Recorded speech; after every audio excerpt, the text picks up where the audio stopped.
you awesome people. We are back in the Dino Valley to continue helping the professor with her course.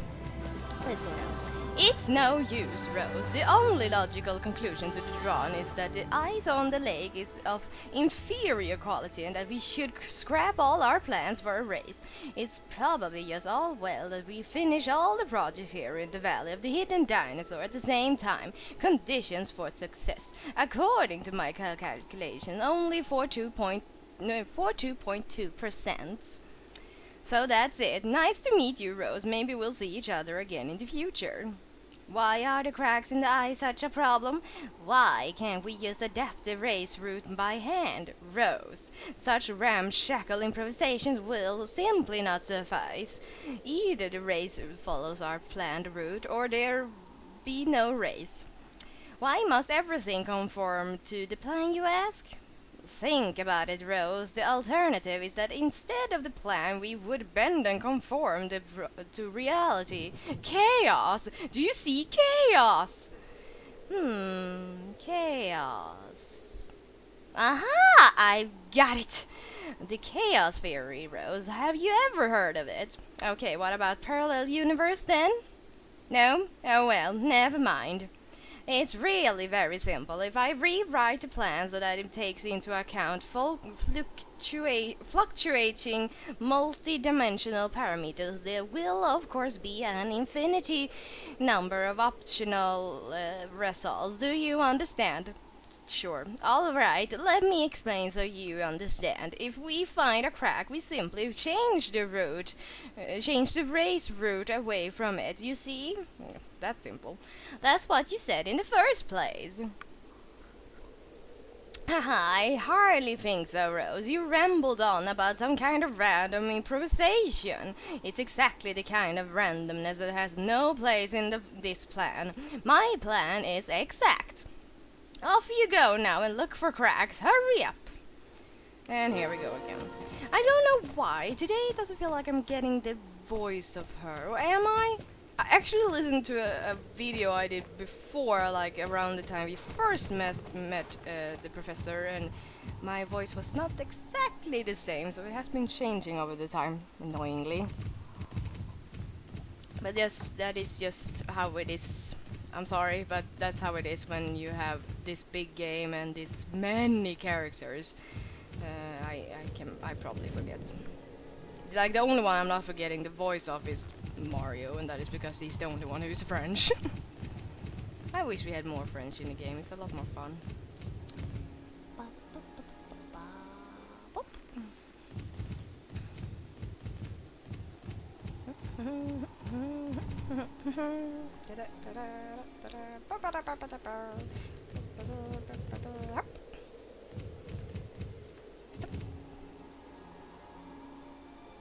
No cracks.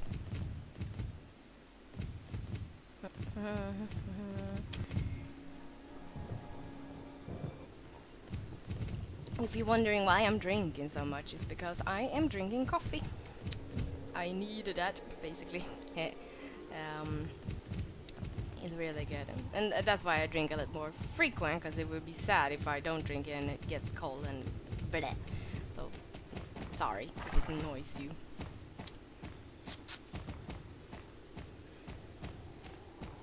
Almost there. Yay! So, Professor, I don't know, did we find cracks? So where were the cracks, Rose? Okay, well, let's just get their precision into my equation, and there we have it. Now I know exactly how the race course should be routed.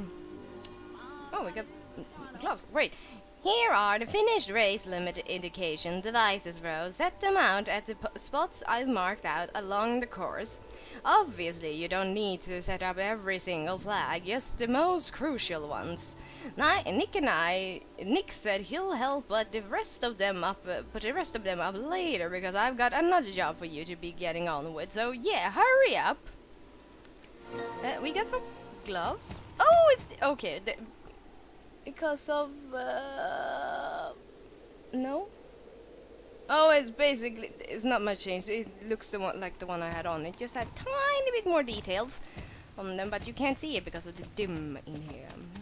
The fog, I mean, not the dim, the fog. Or is it dim? I don't know. So, let's see now. Okay. A red one here. Look how pretty they are. Like, already. Oh, okay. So, probably if we're going this way, it's that one, yeah? That one. Go! Ah! Whoop! Holy shit! I was lucky there. Oh boy. Going here. And bam, and bam. We're done. We're going back.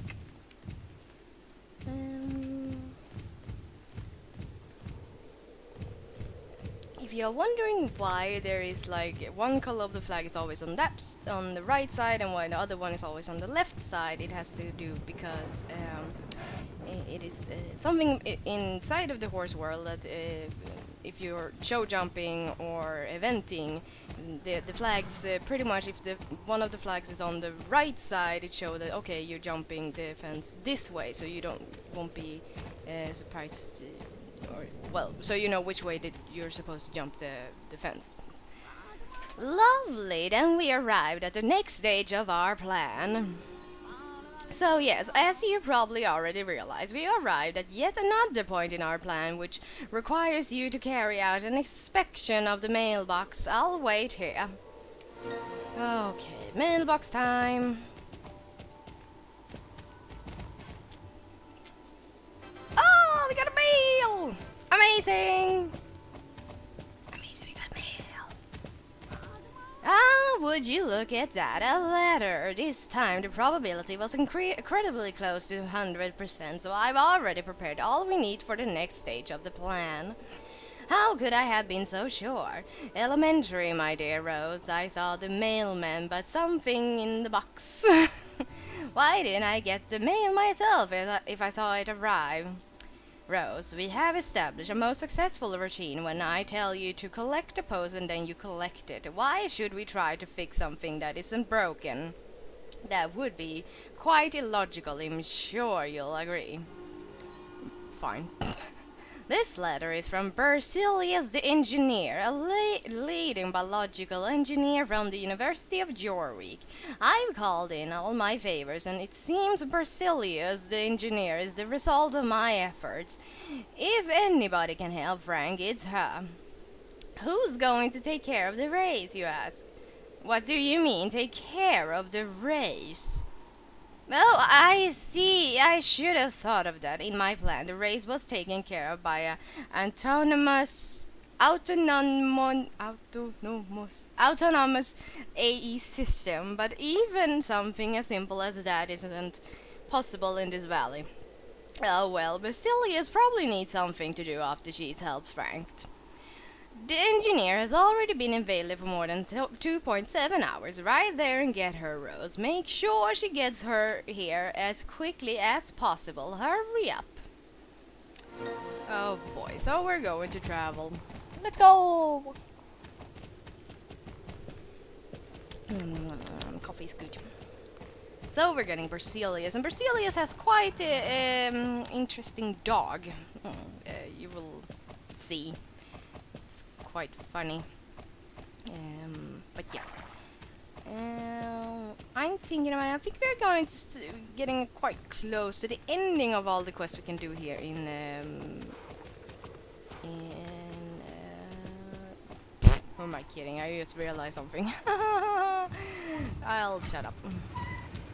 Get off force and start running and get up. Whee!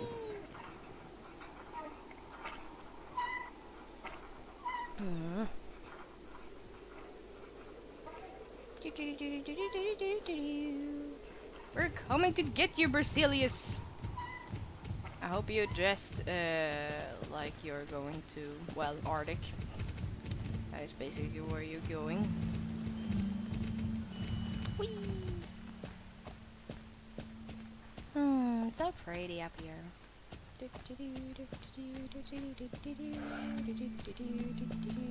Oh!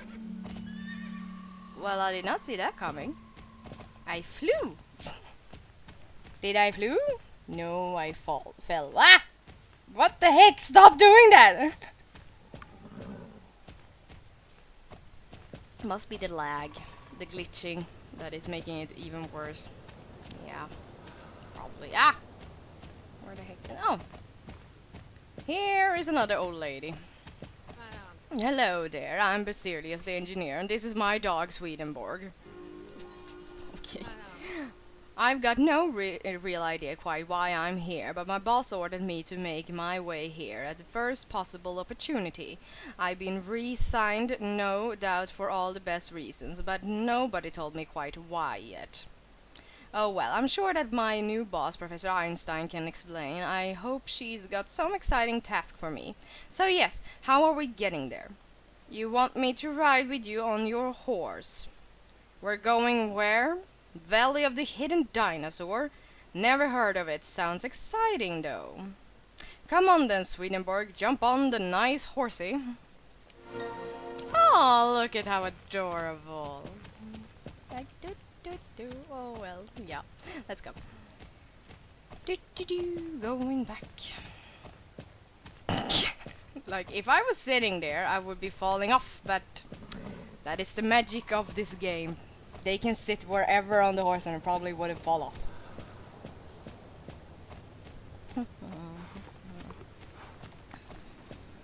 Quite a long road up ahead. Oh, that reminds me of another quest we're getting here. So I thought we were going to be done soon, but we're nowhere near done here in the Dino Valley.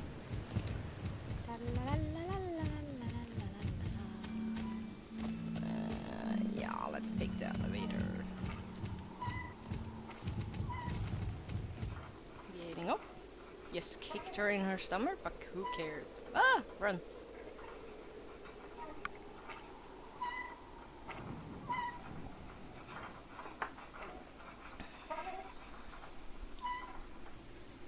Ah. Come on. Get on, horse. Let's go.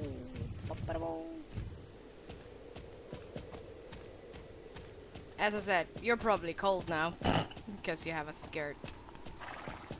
Oh well.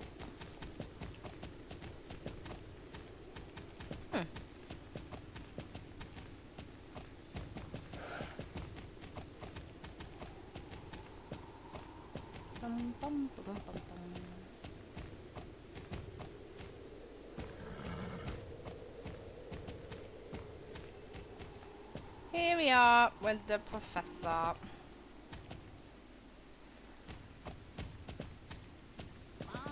Berzelius the engineer, I presume? Berzelius the engineer, I'm your new managing supervisor, Elsa Einstein. I understand that you're an expert in both biological and mechanical science. Your task is to diagnose my brother, Frank Einstein, and discover what exactly is wrong with him. When you have completed your job, I have another incredibly important problem that you can no doubt help alleviate with a solution of some kind. I suppose this person here is Frank Einstein. This was really a very easy diagnose, Professor. After a simple visual inspection, I can immediately give you a precise answer to what Frank's problem is. All symptoms indicate a severe case of multiple lightning strikes to the head. What was the other problem you needed help with, Professor Einstein? Well, that was easy. Multiple lightning strikes to the head, you say? Well, that was a very fast diagnosis. Great work, Berzelius. You truly are the expert I've been looking for. Now I'll tell you all about your next task. Allow me to give you a little more background, Berzelius. I'm in the middle of executing a plan to turn this primitive place into a first-class research station of the very highest international standard. In this plan, I seem to have overlooked a minor detail, but I'm sure you can provide me with a solution to this slight complication. I want you to start and finish the horse-born contests we've organized on the nearby lake. You will also manage timing and answer questions from whichever horse-born tourist may visit the area. With your knowledge of biology and mechanics, you're perfectly suited to the role, if somewhat overqualified. Do you understand your duties? Jesus.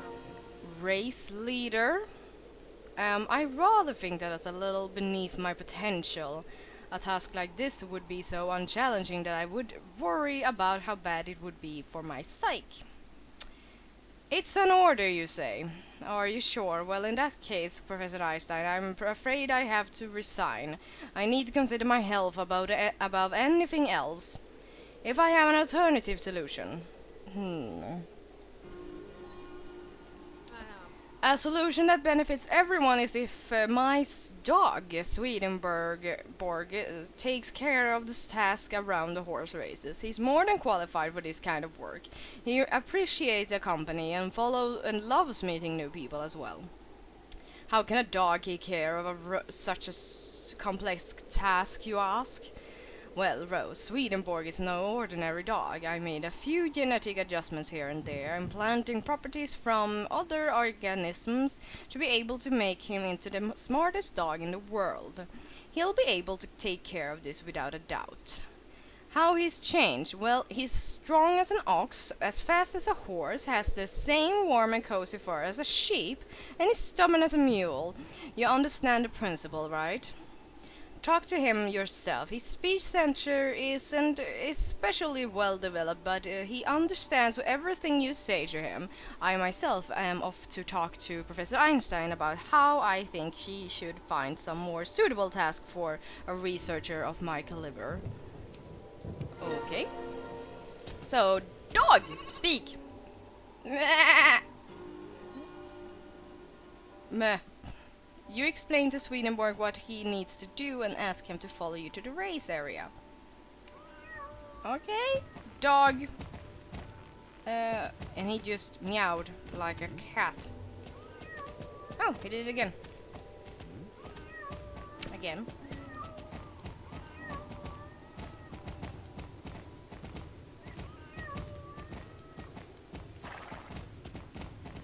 I wouldn't say he's as fast as a horse. I mean, I didn't even go that fast. Ha! And now he neighed. Great. And he's a chicken. Swedenborg wants to know if you want to take part in the race. Yes, let's do the race!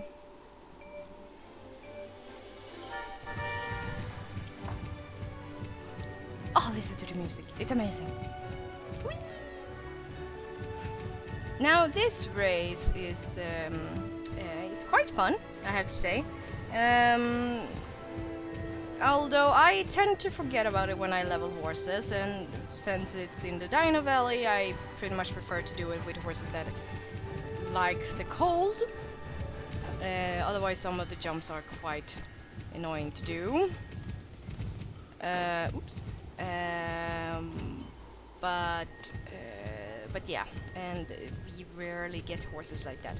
Even when I even have Icelandic horses to train, I tend to forget about this course. So yeah. It's not often that I do this, but it is quite fun. So, no, well, yeah, that's much to say about it.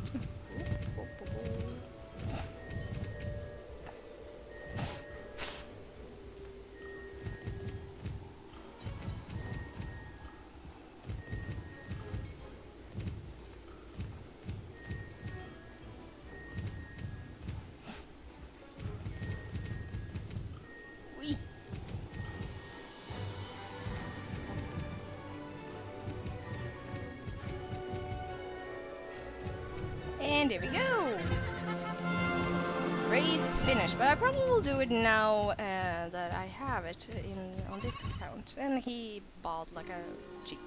So yeah, I will do that off camera. Let's go up again.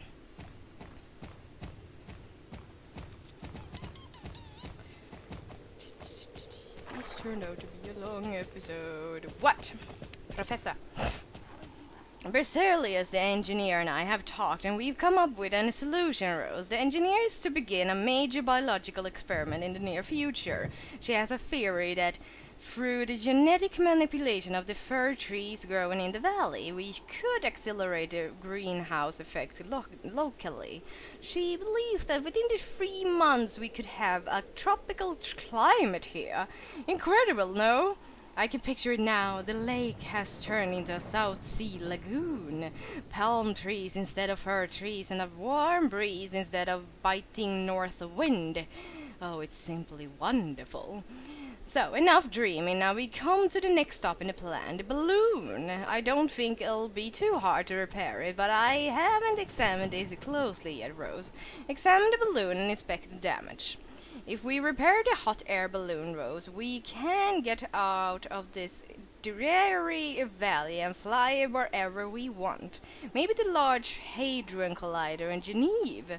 Or perhaps we can travel to Galapagos Island and walk in Darwin's footsteps. Ah, enough dreaming, I said. Goodness, Rose, inspect the balloon now. Hurry up. Okay. I think you were the one who was dreaming, but fine. Examining the balloon. Seeps. Okay. Missing parts. It's destroyed and also it's a lot. Well, it's broken. What did you say? The burner's broken, the balloon fabric is basically useless, and the basket is destroyed. Well, okay, this is probably the first project of ours where I feel good about our chances of success. Oh, really? Your observations are consistent with my own findings, and luckily I've already prepared a plan for this. According to a model I set up to calculate the location of all of the balloon's missing parts, we have incredibly good chances of repairing the balloon if we just collect enough bits of it. I want you to ride down onto the ice and start looking for balloon parts. There probably a whole lot of junk there too, so only bring back the stuff that seems useful. Oh boy. Let's go.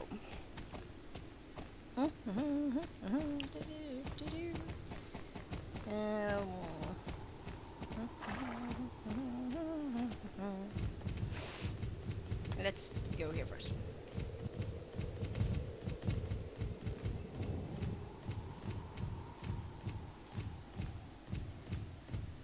Trash.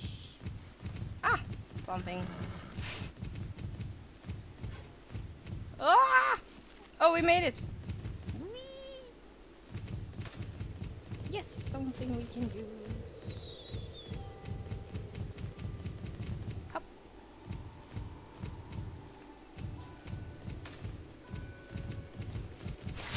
Oh, Jesus.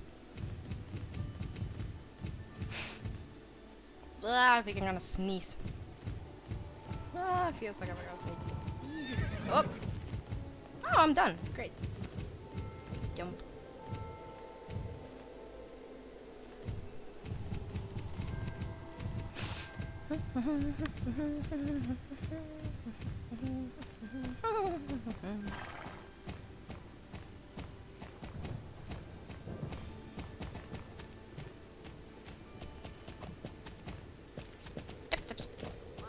Let me have a look at the parts you found, Rose.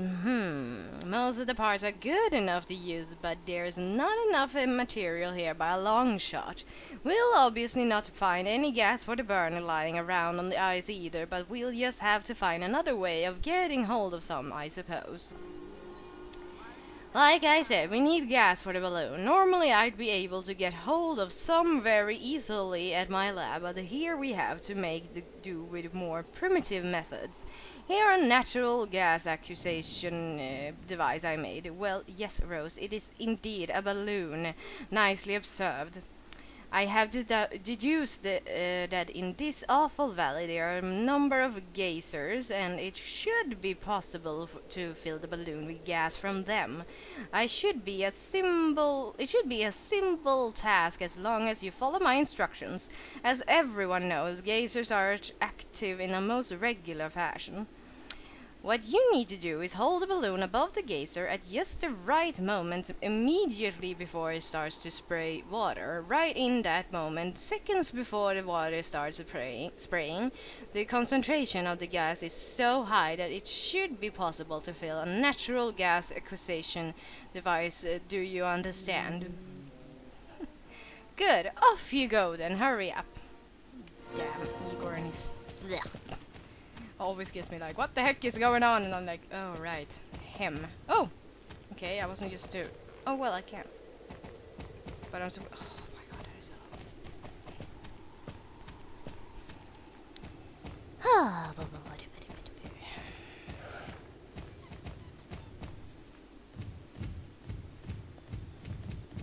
Whee.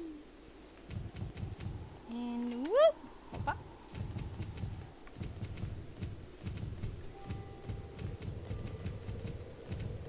I do remember that this was probably one of the most annoying quests ever, because you really didn't really know where you were supposed to be all the time. Depends on... Ah! No. Okay. But it should be somewhere close to this. Ah! Come on, come on, come on. No! Fuck, it's stuck! There. Okay. Get off horse. I believe this is easier. No! Damn it, as I said, this is probably the most annoying. Where the heck? Ah! Yes, finally! Ugh. Okay. Another one. Give it to me. Oh my god.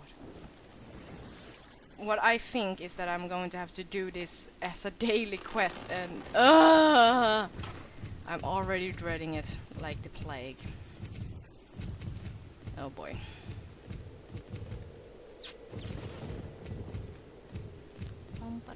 Whee!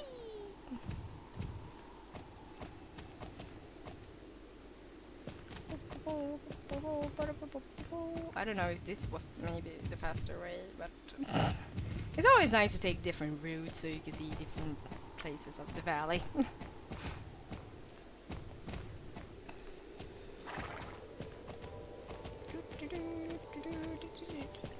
Okay, here we go.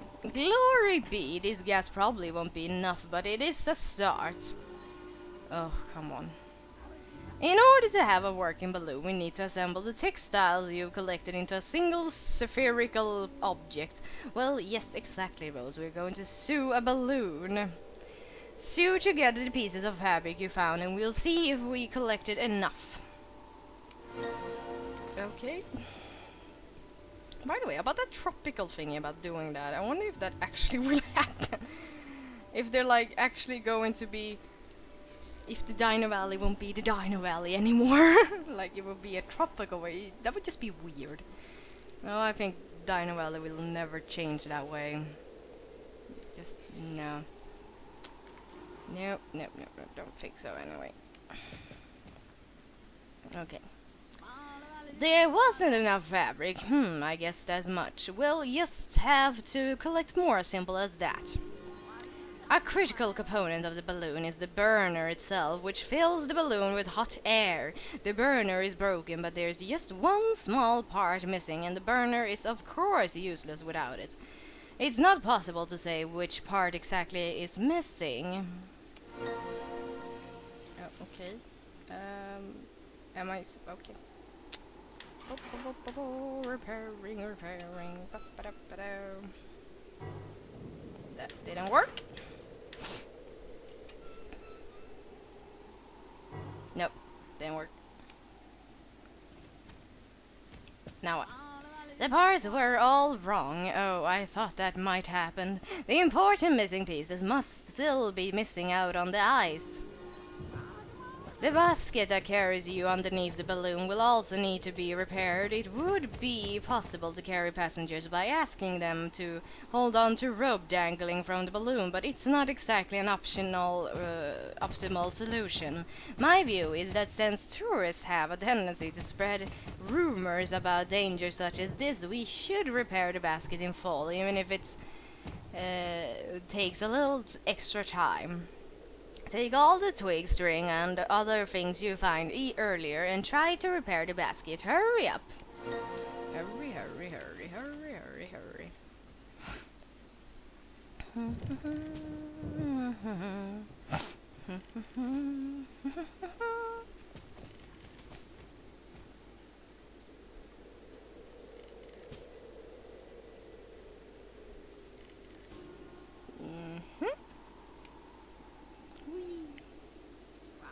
It didn't work out. The stuff you found wasn't enough to repair it. Oh well, I suppose it's just a case of looking for more stuff then. Rose, if we do that at the same time as continuing with our attempts at a repair, then we'll no doubt have a fully functional balloon in no time.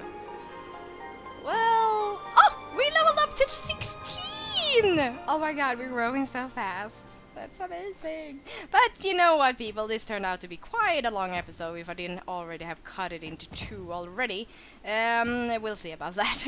But I will continue with Berzelius behind me in the next episode, and maybe we'll go back to talk to the German tourist as well. But in the meantime, people, stay awesome as always, and I'll see you next time. Bye bye!